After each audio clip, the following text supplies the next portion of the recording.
बिस्मिल्लाहिर्रहमानिर्रहीम। अस्सलाम वालेकुम डियर स्टूडेंट्स, होपफुली आप सब ठीक होंगे। आज हम अपनी न्यू एक्सरसाइज स्टार्ट कर रहे हैं, एक्सरसाइज 5A। ये आपकी D3 बुक है, इसका अपडेटेड 7th एडिशन है और पेज नंबर 161 पर 5A एक्सरसाइज अवेलेबल है। स्टूडेंट्स, लास्ट लेक्चर में हमने अपनी एक्सरसाइज 5C की थी और वहाँ पर हमने स्टैंडर्ड फॉर्म देखी थी जिसे हम साइंटिफिक नोटेशन भी कहते हैं। आज हम एक और कॉन्सेप्ट इसी चैप्टर में पढ़ेंगे, इंडाइसिस। सो स्टूडेंट्स, देखते हैं कि इंडाइसिस क्या होती है। स्टूडेंट्स, समटाइम्स हमारे पास मैथ्स में एक नंबर रिपीट हो रहा होता है, सेम नंबर रिपीट हो रहा होता है। समटाइम्स वो 2 टाइम्स, 3 टाइम्स, 4 टाइम्स। ये एक स्पेसिफिक नंबर नहीं दिया जा सकता कि हम कहें कि जस्ट 2 टाइम्स हो रहा है या 3 टाइम्स, लेकिन इसके ये डिपेंड करता है आपकी सिचुएशन पर। तो हम उस नंबर को इस तरह से नहीं लिख सकते कि 5 मल्टीप्लाई, फॉर एग्जांपल यहाँ पर जैसे मैंने एक एग्जांपल कोट की है 5, तो यहाँ पर हमारा किसी सिचुएशन हमने इसे 3 टाइम्स लिखना है, तो ये इस तरह से लिखना मुनासिब नहीं है कि 5 मल्टीप्लाई बाय 5। तो इसको हम इंडेक्स नोटेशन में भी लिख सकते हैं। इंडेक्स नोटेशन में हम किस तरह से लिख सकते हैं कि जो नंबर हमारे पास रिपीट हो रहा है, ये नंबर है, हम इसे 1 टाइम लिखें 5, और अब हम इसे काउंट कर लें कि how many times it's repeating. So अब हम अगर इसे काउंट करें तो इट्स 1, 2 and 3। तो स्टूडेंट्स, ये नंबर हमारे पास रिपीट हो रहा है 3 टाइम्स, तो हम यहाँ पर इसकी पावर दे देंगे 5 raised to power 3। तो हमने यहाँ पर लिखे, इस नंबर को हम इस तरह से भी लिख सकते हैं और इसी जो मेथड है इसी को हम इंडेक्स नोटेशन कहते हैं कि 3 टाइम्स अगर 5 है या कोई और नंबर, फॉर एग्जांपल अगर 7 है, 7 टाइम्स लिख रहे हैं, 8 टाइम्स, 9 टाइम्स लिख रहे हैं, तो हम जस्ट 1 टाइम उस नंबर को लिखेंगे और जितनी बार वो रिपीट हो रहा है तो वो हम उसकी पावर दे देंगे उसके ऊपर। अब स्टूडेंट्स, इसका जो आपके एमसीक्यूज में एक क्वेश्चन आ सकता है कि यहाँ पर ये 5 है, तो 5 ऑब्वियसली हर चीज का एक नाम होता है, तो what we call 5, it's our base number. ये हमारी बेस होती है और यहाँ पे ये जो पावर होती है हमारी स्टूडेंट्स, इसको हम इंडेक्स बोलते हैं। पावर भी कह सकते हैं ऑब्वियसली हम, क्योंकि ऐसी पावर होती है, बट इसे हम यहाँ पे इंडेक्स बेसिकली हम इसे कहते हैं। तो स्टूडेंट्स, ये थोड़ा सा इसका इंट्रोडक्शन था इस टॉपिक का। तो एक्सरसाइज स्टार्ट करते हैं ताकि हमें मज़ीद अच्छे तरीके से इस एक्सरसाइज की और इस कॉन्सेप्ट की समझ आ सके। जी स्टूडेंट्स, हम अपना क्वेश्चन नंबर 1 स्टार्ट करते हैं, पेज नंबर 161 पर है। इससे पहले रीड आउट कर लेते हैं। Simplify each of the following leaving your answer in index notation where appropriate. यहाँ पे स्टूडेंट्स हमें 4 पार्ट्स दिए हुए, A, B, C and D। यहाँ पे हमने A पार्ट अपना लिख भी लिया है, 2 raised to power 3 multiply 2 raised to power 7। So student, जैसा कि अभी हमने बात की कि यहाँ पर ये जो नंबर हमारा नीचे लिखा हुआ होता है मेन नंबर, ये हमारा बेस नंबर होता है। स्टूडेंट्स, जब हमारा बेस नंबर हमारी यहाँ पर सेम होता है तो हम जस्ट उसे 1 टाइम लिखते हैं। और यहाँ पर अब हम अपना मैथमेटिकल ऑपरेशन देखेंगे कि यहाँ पे कौन सा मैथमेटिकल ऑपरेशन हो रहा है, जो कि मल्टीप्लाई हो रहे हैं ये दोनों नंबर। तो जब भी मल्टीप्लाई होता है सेम बेस के साथ नंबर, तो उनकी जो पावर्स होती है, इंडेक्स नंबर्स होते हैं जो उनके, वो हम उनको ऐड कर लेते हैं। जिस तरह से ये जो इनका बेस नंबर था वो मैंने 1 टाइम लिखा, और जो इनकी पावर्स या इंडाइसिस हम कह लें, वो अगर लिखें हम, तो वो हम लिखेंगे 3 + 7, क्योंकि मल्टीप्लाई जब भी कोई नंबर हो रहा होता है सेम बेस के साथ तो उसकी पावर्स ऐड हो जाती हैं। तो यहाँ पे हम लिखेंगे 2 raised to power ये 3 + 7, और जब हम 3 में 7 ऐड करेंगे तो वी विल गेट 10। तो students, it's our answer 2 raised to power 10। तो यही हमारा आंसर है। अब हम इसका बी पार्ट भी इस तरह से करते हैं। जी स्टूडेंट्स, बी पार्ट में भी हमारे ए पार्ट की तरह अगर हम देखें तो देखें यहाँ पर भी हमारी बेस वैल्यू जो है वो that is same, it's -4, it's -4। तो इसी तरह से हम अपने बेस नंबर को जस्ट 1 टाइम लिखेंगे, और जो पावर्स यहाँ पे इंडेक्स नंबर है यहाँ पर, वो हम यहाँ पर ऐड कर लेंगे। क्यों कर लेंगे ऐड? क्योंकि यहाँ पे जो दोनों नंबर्स सेम बेस के साथ मल्टीप्लाई हो रहे हैं। तो जब ये मल्टीप्लाई होता है तो हमारी जो पावर्स या इंडाइसिस होती हैं वो हमारी ऐड हो जाती हैं। जब हम इसे ऐड करेंगे तो हम लिखेंगे -4 रेज टू पावर, और यहाँ पे ये देखिए ये इन्होंने ब्रैकेट में लिखा हुआ है क्योंकि यहाँ पे माइनस साइन है। जब हमारी कोई पॉजिटिव वैल्यू होती है तो हम इसे भी विदाउट ब्रैकेट्स भी लिख सकते हैं ए पार्ट की तरह, बट अगर माइनस में है तो जस्ट उसे स्पेसिफाई करने के लिए हम उसे ब्रैकेट में कर देते हैं। एज सच इससे कोई फर्क नहीं पड़ता। So 6 + 5 = 11 and it's our answer students. यही हमारा आंसर है क्योंकि अब हमने इसे कन्वर्ट कर दिया है अपने नंबर इसको इंडेक्स नोटेशन में। सी पार्ट हम देखते हैं। जी स्टूडेंट्स, यहाँ पर भी अगर हम देखें तो हमारे पास जो बेस वैल्यू है वो हमारे पास सेम है, और जब हमने ये देखा अपने ए और बी पार्ट में कि जब हमारे पास बेस वैल्यू सेम होती हैं तो हम मल्टीप्लिकेशन सिचुएशन में हम जब मल्टीप्लाई हो रही होती हैं ये वैल्यूज, तो हम यहाँ पे पावर्स को या इंडाइसिस को हम ऐड कर देते हैं। 8 + 3 हो जाएगा, और जब हम इसको ऐड करके लिखेंगे हमारा आंसर तो 8, 9, 10 एंड 11, तो हम इसे पढ़ेंगे x⁻11। स्टूडेंट्स, इसके आंसर्स आप अपनी बुक में पीछे गिवन है और वहां से भी आप कंफर्म कर सकते हैं। जी स्टूडेंट्स, क्वेश्चन नंबर 1 का लास्ट पार्ट जो डी पार्ट है हम इसे अब सॉल्व करते हैं। तो ये थोड़ा सा उससे डिफरेंट हो गया है क्योंकि यहाँ पे देखिए तो हमारे साथ जो हमारे पास जो वेरिएबल्स हैं वो तो सेम है y, बट जो हमारे साथ पास उसके साथ जो कोफिशिएंट्स हैं वो हमारे पास डिफरेंट है। तो यहाँ पे क्योंकि वो मल्टीप्लाई हो रहे हैं तो हम यहाँ पे मल्टीप्लाई कर देंगे इन दोनों नंबर्स को, और जो हमारे पास वेरिएबल है इनकी पावर्स हम ऐड कर देंगे, और हम लिखेंगे 3 8 = 24 और y⁻9। That is our answer students. जी स्टूडेंट्स, अभी हमने क्वेश्चन नंबर 1 में देखा कि हमारे जो टर्म्स थी वो हमारी मल्टीप्लाई हो रही थी, और सेम बेस में हमने देखा कि जब टर्म्स हमारे में सेम बेस होती है तो हम वैल्यूज को मल्टीप्लिकेशन में ऐड कर देते हैं। यहाँ पर अगर आप क्वेश्चन नंबर 2 को हम जैसे देखें, simplify each of the following leaving your answer in index notation where appropriate. जब हम अपने इसमें किसी भी टर्म को हम जब सेम बेस के साथ डिवाइड कर रहे होते हैं तो हम इसको किस तरह से कन्वर्ट करेंगे, अब हम ये देखेंगे। सो स्टूडेंट्स, जब हमारी बेस सेम होती है तो हम इसको, अगर हम स्टूडेंट्स थोड़ा सा मैं आपको समझाने के एस्पेक्ट से एक स्टेप एक्स्ट्रा कर देती हूँ।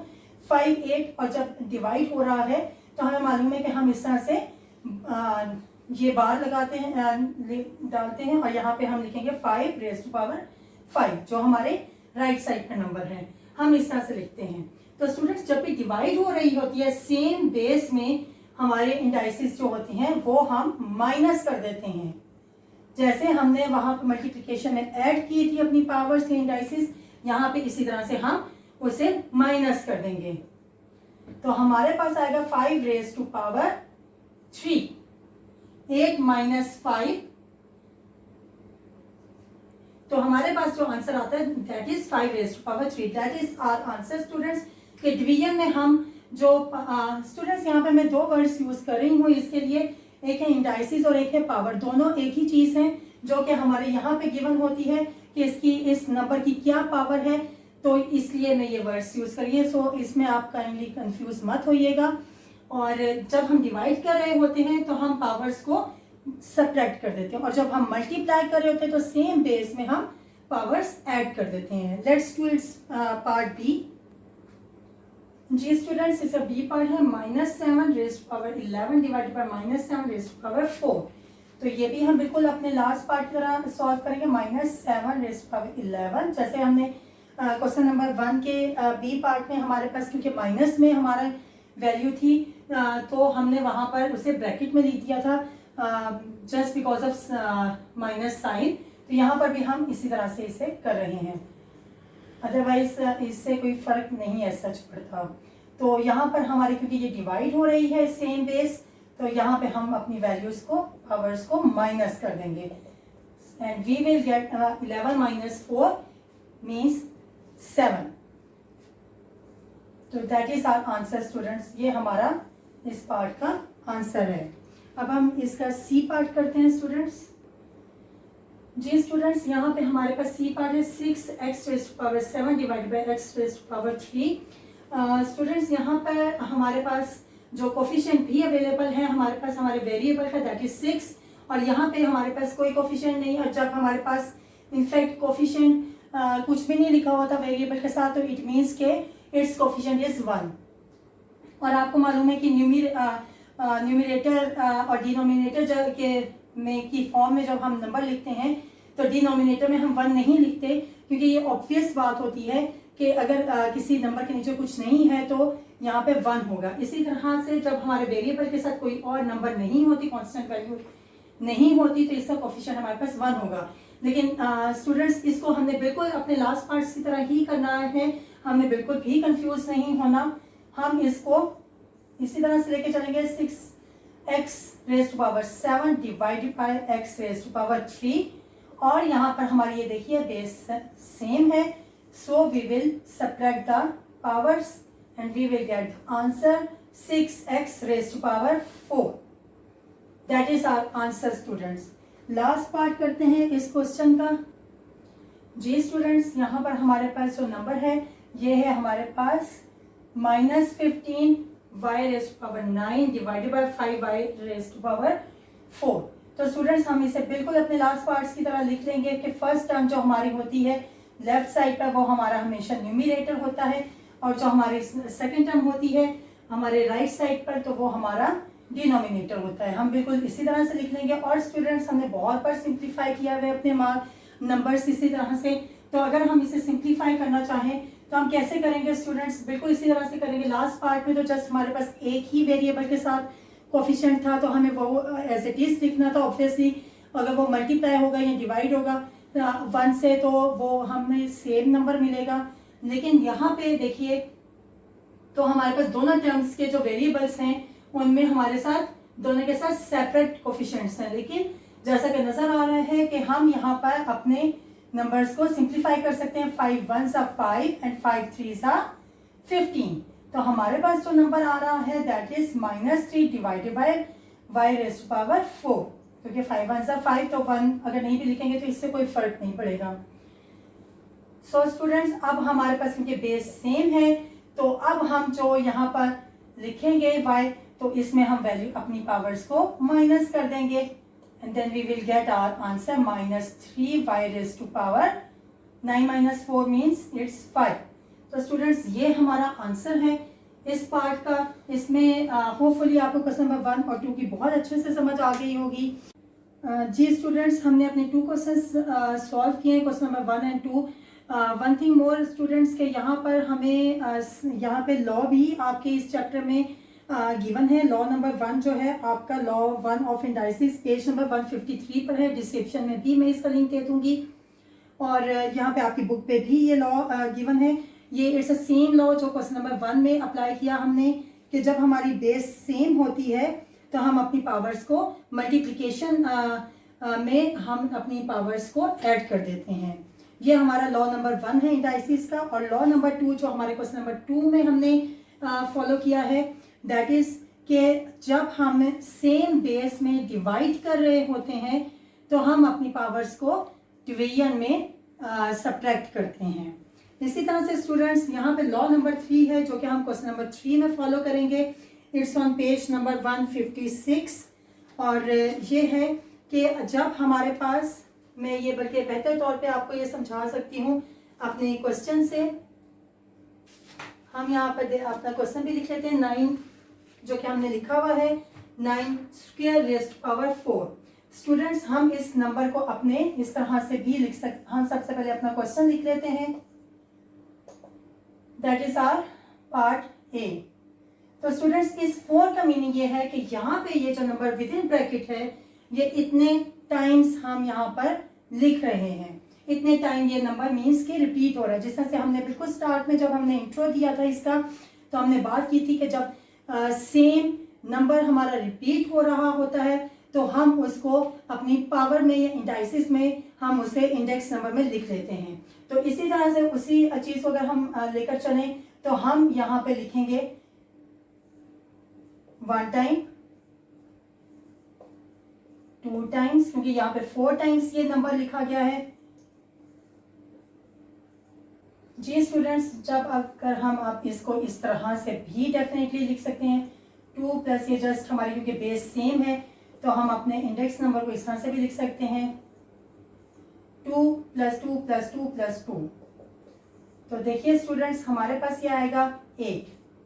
तो यही स्टूडेंट्स हमारा आंसर है 9 रेज़ टू पावर 8, क्योंकि हमने इसकी वैल्यूज, इसकी इंडेक्स नंबर को हमने इसे ऐड कर लिया है, तो हम इस नंबर को इस तरह से भी लिख सकते हैं। स्टूडेंट्स, इसका एक और बहुत इजी सा मेथड है कि अगर हम, क्योंकि हमें एक और प्रॉपर्टी पता है कि जब हम वैल्यूज को जितने अगर सेम वैल्यूज हो, अगर हम उसे ऐड करें तो उतने टाइम्स हम उसे मल्टीप्लाई भी कर सकते हैं।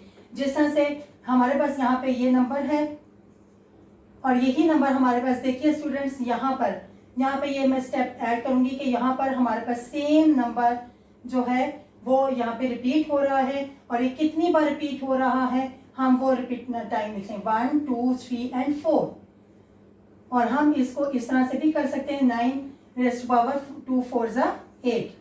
तो we will get the same answer. आप अगर इस तरह से आसान समझते हैं तो इस तरह से कर सकते हैं, और अगर आप इस तरह से इजी हैं तो आप इस तरह से भी ये सॉल्व कर सकते हैं। इसका क्वेश्चन नंबर 3 का हम अपना पार्ट बी करते हैं। अब स्टूडेंट्स, ये भी बिल्कुल सेम टू सेम अपने ए पार्ट के पैटर्न पर ही होगा, जो कि हमारा लॉ नंबर 3 है। उसी तरह से कि अगर हम अपने इस नंबर को लिख लेते हैं, इसको हम 5 टाइम्स ऑब्वियसली लिखेंगे, क्योंकि इस 5 का इंडेक्स नंबर जो हमारा होता है उसका मीनिंग ये होता है कि यहाँ पे ये जो बेस नंबर है वो रिपीट हो रहा है इतने टाइम्स। तो इट मीन्स कि ये 5 टाइम्स रिपीट हो रहा है, 1 2 3 4 एंड 5। तो स्टूडेंट्स, हम यहाँ पे इसको 2 मल्टीप्लाई बाय 5 भी लिख सकते हैं, क्योंकि सेम चीज आपकी रिपीट हो रही है, और जब हमारे सेम वैल्यूज हमारी रिपीट हो रही होती हैं तो हम अपनी वैल्यूज को ऐड या मल्टीप्लाई भी कर सकते हैं। इससे हमारा आंसर सेम होगा। अगर हम इसे सेकंड वे में करें तो ऑब्वियसली हम इसे यहाँ पर इस तरह से लिखेंगे, और देखिए 2 प्लस 4 2 4 4 प्लस 2 6 6 प्लस 2 8 8 प्लस 2 10। तो ये दोनों तरीके से आपका आंसर सेम आता है। जी स्टूडेंट्स, यहाँ पे हमारे पास सी पार्ट है। सी पार्ट इससे थोड़ा सा डिफरेंट है अपने लास्ट 2 पार्ट से। 3 raise to power 14 multiply by 5 square, और यहाँ पे जो इंडेक्स नंबर है दैट इज 7। सो स्टूडेंट्स, यहाँ पे हम इस चीज़ को किस तरह से करेंगे, हम इसको सबसे पहले अपने इस नंबर को लिखेंगे। स्टूडेंट्स, यहाँ पे हम जो अपना लॉ यहाँ पे फॉलो करेंगे, ये हमारे पेज नंबर 157 पर है, लॉ 4 ऑफ इंडाइसिस। इसमें हम क्या करेंगे स्टूडेंट्स कि हम यहाँ पर इसी तरह से इस नंबर को लिखेंगे, क्योंकि इसमें तो मजीद कोई और नंबर हमारे पास है नहीं, कोई और इंडेक्स नहीं है। सो हम इसे एज इट इज लिखेंगे। बट यहाँ पर देखिए, तो यहाँ पे हमारे पास 2 भी है, इसके इंडेक्स नंबर, और 7 भी है। तो जब इस तरह से लिखा जाता है तो अभी हमने ये चीज़ देखी कि हम यहाँ पे इस चीज़ को मल्टीप्लाई कर देते हैं, क्योंकि अगर हम ऐड करेंगे 5 स्क्वायर को हम 7 टाइम्स लिखेंगे तब भी हमारे पास यही नंबर आएगा। ये हमने लास्ट 2 पार्ट्स में वेरीफाई भी किया। 2 7 14। जी स्टूडेंट्स, यहाँ पर पेज नंबर 157 पर लॉ 4 को शॉर्ट फॉर्म में अगर उन्होंने जैसे लिखा हुआ है a मल्टीप्लाई बाय b, और इनका जो इंडेक्स नंबर है that is a raise to power n multiply by b raise to power n is equals to a multiply b is raise to power n। तो students, अगर हम इसको a और इसको b समझ लेते हैं तो ऑब्वियसली कि हम इस रूल के मुताबिक किससे लिखेंगे 3 मल्टीप्लाई बाय 5, और जो इसका इंडेक्स नंबर है वो हम एज इट इज लिखेंगे, और हमारा जो आंसर है 3 5 15, और हम यहाँ पर 14 इसके ऊपर n जो हमारा इंडेक्स नंबर है वो एज इट इज लिख देंगे। ये हम अपने रूल नंबर 4 के को फॉलो करते हुए हमने इस पार्ट को सॉल्व किया है। जी स्टूडेंट्स, यहाँ पर जो हमारे पास डी पार्ट है that is 2 raise to power 3 multiply by 9 raise to power 3। ये इस तरह से है। ये भी बिल्कुल हम अपने सी पार्ट की तरह करेंगे। रूल नंबर 4 जो लॉ नंबर 4 है हमारा उसी के मुताबिक जब हमारा लिखा हुआ है a raise to power n multiply by b raise to power n is equal to a multiply by b raise to power n। So students, अगर हम अपने इस नंबर को a समझते हैं और इस नंबर को हम अपना b समझते हैं, तो देखिए हम इस तरह से इसको 2 मल्टीप्लाई बाय 9 लिखेंगे और यहाँ पे जो हमारा इंडेक्स नंबर आएगा वो हमारा सेम है, तो वो हम एज इट इज लिखेंगे 2 9 18 raise to power 3। That is our answer students. Hopefully आपको इस पार्ट की भी समझ आ गई होगी बहुत अच्छे से। अब हम अपना नेक्स्ट पार्ट करते हैं। जी स्टूडेंट्स, क्वेश्चन नंबर 3 का ई पार्ट है 2k और k के ऊपर भी हमारे इंडेक्स नंबर एक गिवन है 6 और इस पूरी वैल्यू के ऊपर हमें 3 इंडेक्स नंबर भी गिवन है। तो स्टूडेंट्स, इसको हम किस तरह से करेंगे? सबसे पहले हम अपना 2 के ऊपर अगर हम इस कोफिशिएंट को इस तरह से लिखें within bracket 2 raise to power 3 and k 6 raise to power 3। Students, ये हमें जैसे मालूम है कि जब दो टर्म्स लिखी जाती है और उनके दरम्यान में कोई साइन नहीं होता तो इट मीन्स कि वो मल्टीप्लाई ही हो रही हैं। जैसा से यहाँ पे जस्ट मैंने सेपरेट करके इसको लिखा है, इससे कोई फर्क नहीं पड़ता। तो स्टूडेंट्स, अगर हम 2 रेज़ टू पावर 3 को अगर सॉल्व करें तो that is 2 multiply by 2 multiply by 2। 3 times मैंने 2 लिखा है क्योंकि जो हमारे यहाँ पे इंडेक्स नंबर होता है उतनी टाइम पर हमने अपनी बेस नंबर को लिखना होता है।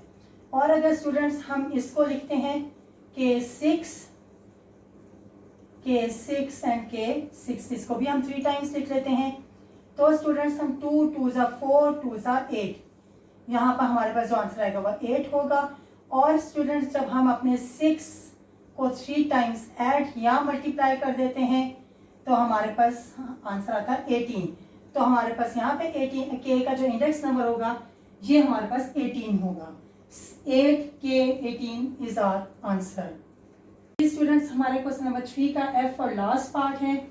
ये भी बिल्कुल हम अपने लास्ट पार्ट्स की तरह करेंगे कि यहाँ पर भी अगर मैं अपने सारे टर्म्स को थोड़ा लैटा से करके लिख लेती हूँ तो इसमें कोई हर्ज नहीं होगा। देखिए कि हमारे -3 जो हमारा कोफिशिएंट है x एंड y के साथ, वो उसके ऊपर जो हमारे इंडेक्स नंबर अवेलेबल है दैट इज 4, वो लिख लेते हैं। यहाँ पे हमारा x रेज़ टू पावर जो 6 है इसके ऊपर जो इंडेक्स नंबर वो भी 4 है और यहाँ पे y2 यहाँ पर भी 4 है। हमने इस तरह से लिखा और हमें मालूम है कि जब टर्म्स के दरम्यान में कोई और मैथमेटिकल ऑपरेशन नहीं गिवन होता तो इट मीन्स कि हमारी जो टर्म्स हैं वो आपस में मल्टीप्लाई हो रही हैं और ये हमारा बिल्कुल इसी तरह से लिखा हुआ है हमने। तो स्टूडेंट्स, अगर हम इसको मल्टीप्लाई करें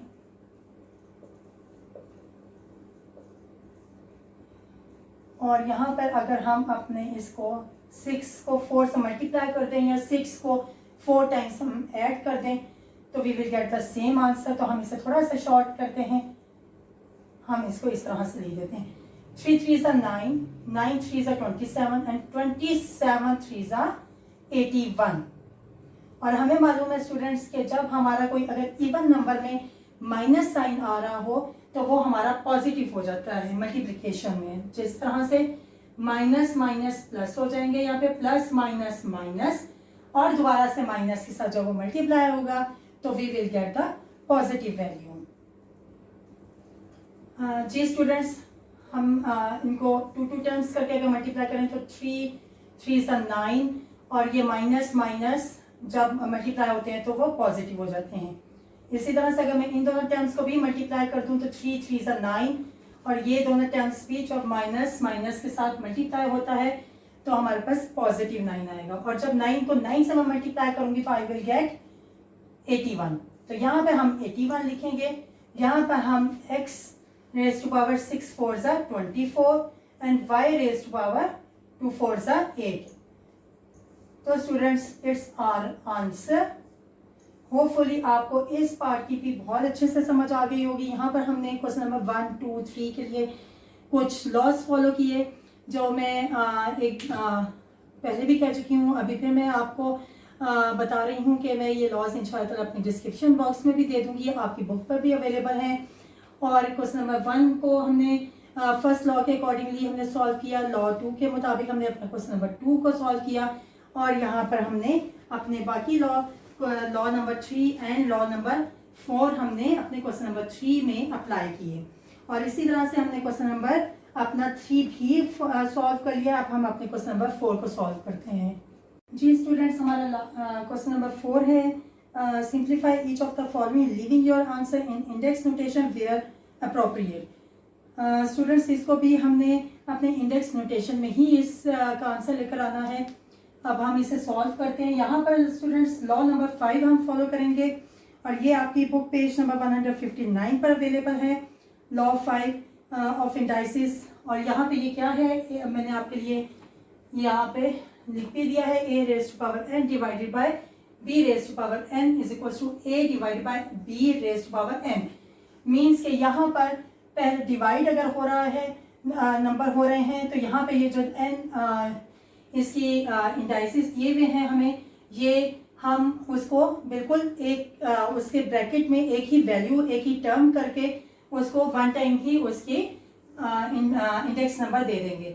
और यहाँ पर एक कंडीशन ऑब्वियसली जो हम हमेशा फॉलो करते हैं डिनोमिनेटर में, कि हमारी जो डिनोमिनेटर है वो ज़ीरो नहीं होगा, क्योंकि अगर वो ज़ीरो हो जाएगा तो डेफिनेटली कि हमारा वो जो आंसर होगा वो एरर में आएगा, या तो इसलिए यहाँ पर हमारा बी ज़ीरो नहीं होगा। ये एक कंडीशन होती है जो ऑलवेज डिनोमिनेटर की सूरत में हम यहाँ फ्रैक्शन की सूरत में लिखते हैं, एज्यूम भी करते हैं। सो स्टूडेंट्स, यहाँ पर हम रूल नंबर 5 को फॉलो करते हैं और ए पार्ट को सॉल्व करते हैं, तो हमें इंशाल्लाह और ज़्यादा अच्छे तरीके से समझ आएगी इस रूल की। यहाँ पर हमारे पास 2 टर्म्स हैं, जैसे हमारे पास ए और बी है, इसी तरह से 4 raise to power 13 divided by 7 raise to power 13। तो स्टूडेंट्स, इसको सबसे पहले जिस तरह से हमने क्वेश्चन नंबर 2 में किया था कि हम अपने नंबर को फ्रैक्शन में लिख लेते हैं। और ये देखिए स्टूडेंट्स कि हमारा जिस तरह से a डिवाइड बाय बी हमने लिख दिया, और यहाँ पे जो n है वो हम यहाँ पर वन टाइम लिख देंगे। अब हमें अलग-अलग लिखने की जरूरत नहीं है। सो स्टूडेंट्स, अगर यहाँ पे हम एक और स्टेप भी करेंगे, क्योंकि हमें मालूम है कि we can simplify these numbers, 7 1 ज़ा 7 एंड 7 2 ज़ा 14। तो हम यहाँ पे जो हमारा आंसर होगा it's 2 raise to power 13। So students, ये हमारा आंसर है ए पार्ट का। हमने इसे रूल नंबर 5 के अकॉर्डिंगली सॉल्व किया। आपको जब रूल आप अच्छे तरीके से स्टूडेंट्स इसे पढ़ें, इसे अच्छे तरीके से जहन नशीं कर लें, तो इंशाल्लाह ताला आपको के लिए ये क्वेश्चन सॉल्व करना बहुत ईजी हो जाएंगे। Let's do its B part. जी स्टूडेंट्स, क्वेश्चन नंबर 4 का बी पार्ट है 9। इसके में स्टूडेंट्स यहाँ पे 2 इंडाइसिस हमारे पास अवेलेबल है, 5 हमें विद इन ब्रैकेट है, और इसका ब्रैकेट के बाहर भी एक इंडेक्स नंबर गिवन है 4 divided by 3 raise to power 20। Index number या पावर हम जो भी इससे कॉल कर लें।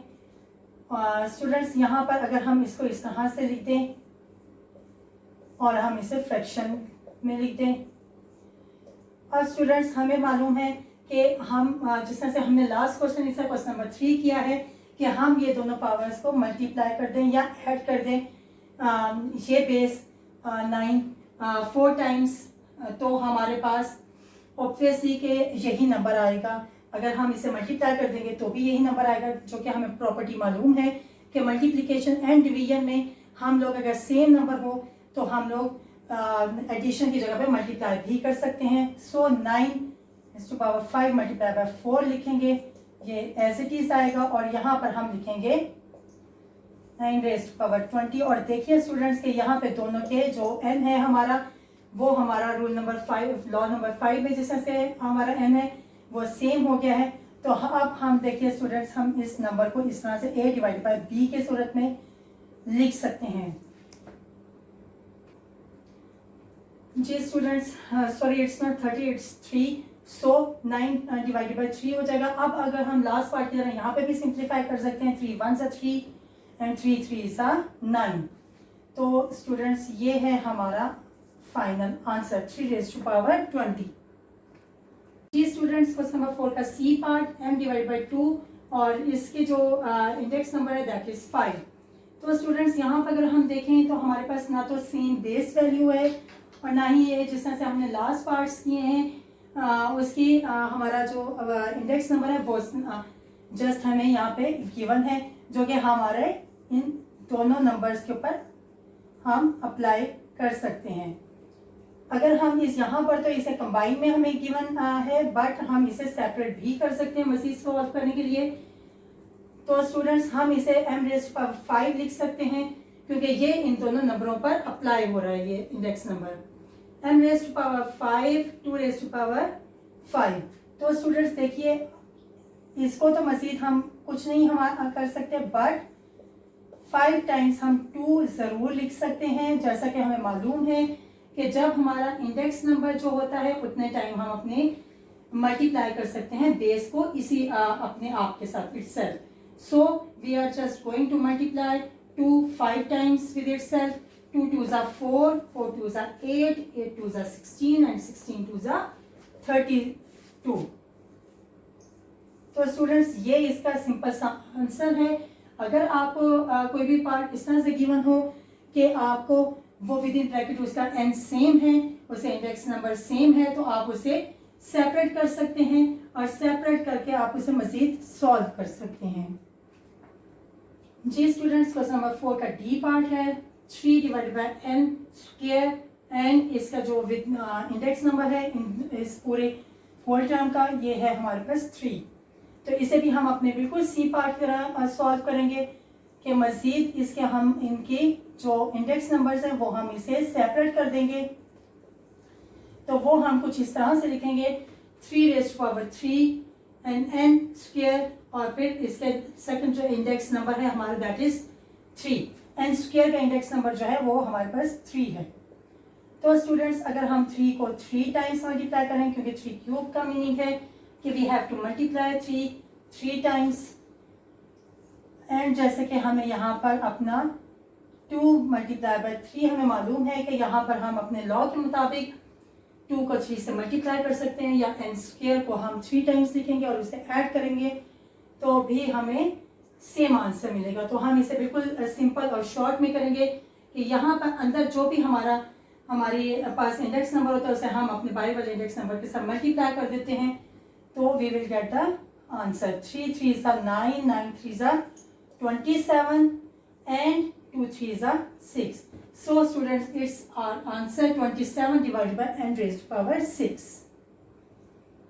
जी स्टूडेंट्स, ये भी बिल्कुल हमारे लास्ट 2 पार्ट्स की तरह है कि हम अपनी टर्म को यहाँ पे लिख लेते हैं P4 डिवाइडेड बाई Q, और इनके जो इंडेक्स नंबर है दैट इज 6। तो स्टूडेंट्स हम इसको इसके इंडेक्स नंबर से मल्टीप्लाई कर रहे हैं, इसको सेपरेट कर देते हैं इनके इंडेक्स नंबर्स। तो यहाँ पे हमें P की जो इंडेक्स नंबर मिलेगा 4 6 are 24 and Q raise to power 6। तो दैट इज आवर आंसर। जी स्टूडेंट्स, ये भी हमारे लास्ट पार्ट की तरह बहुत सिंपल है, देखने में थोड़ा सा डिफिकल्ट लग रहा है बट इट्स वेरी सिंपल। ये हम इसको भी हम इसकी जो हमारी इंडेक्स नंबर होगा वो हम इसे थोड़ा सा सेपरेट करके लिख लेंगे, और यहाँ पे हम इसकी ये दोनों को मल्टीप्लाई भी कर देंगे, ये क्योंकि माइनस में है वैल्यू। तो स्टूडेंट्स हम इसको थोड़ा सा ब्रैकेट में ही लिखेंगे माइनस साइन की वजह से। जी स्टूडेंट्स, यहाँ पर एक चीज़ मैं आपको भी मालूम है, लेकिन मैं इस चीज़ को रिवाइज कर देती हूँ कि जब भी हमारी पावर या इंडेक्स नंबर इवन नंबर होता है तो जो भी हमारे पास माइनस साइन होता है ये हमारा पॉजिटिव हो जाता है, क्योंकि माइनस जब मल्टीप्लाई होता है माइनस के साथ we will get the positive number. But अगर हमारे यहाँ पे जो पावर होगी या इंडेक्स नंबर होगा वो अगर हमारा ऑड होगा तो हमारा जो आंसर होगा, लास्ट आंसर होगा, ये हमारा नेगेटिव में होगा। चाहे x की पावर 99 हो, 99 टाइम्स आपको मल्टीप्लाई करके देखने की ज़रूरत नहीं है। आपको ये चीज़ ऑब्वियस होनी चाहिए कि ऑड पावर की सूरत में आपकी वैल्यू हमेशा नेगेटिव रहेगी, but if the power is positive then आपका आंसर जो है वो भी पॉजिटिव हो जाएगा माइनस की जगह। सो ये माइनस साइन तो आपका डेफिनेटली ये फिनिश हो जाएगा, क्योंकि आपकी जो ऊपर वाली टर्म है इसकी पावर हो जाएगी x रेज़ टू पावर 4, और जो नीचे वाली होगी वो 2 4s are 8, और ये दोनों नंबर जो है हमारे पास इवन है। सो ये माइनस साइन ऑटोमेटिकली खत्म हो जाएगा। सो स्टूडेंट्स, ये हमारा लास्ट पार्ट था क्वेश्चन नंबर 4 का। होपफुली आपको इस पूरे लेक्चर की बहुत अच्छे से समझ आ गई होगी इस एक्सरसाइज की कि इंडेक्स नंबर हम किस तरह से उसमें कन्वर्ट कर सकते हैं अपने नंबर को। काइंडली इसे लाइक कीजिएगा, कमेंट कीजिएगा, शेयर कीजिएगा, थैंक यू सो मच, अपना ख्याल रखिएगा, अल्लाह हाफिज़।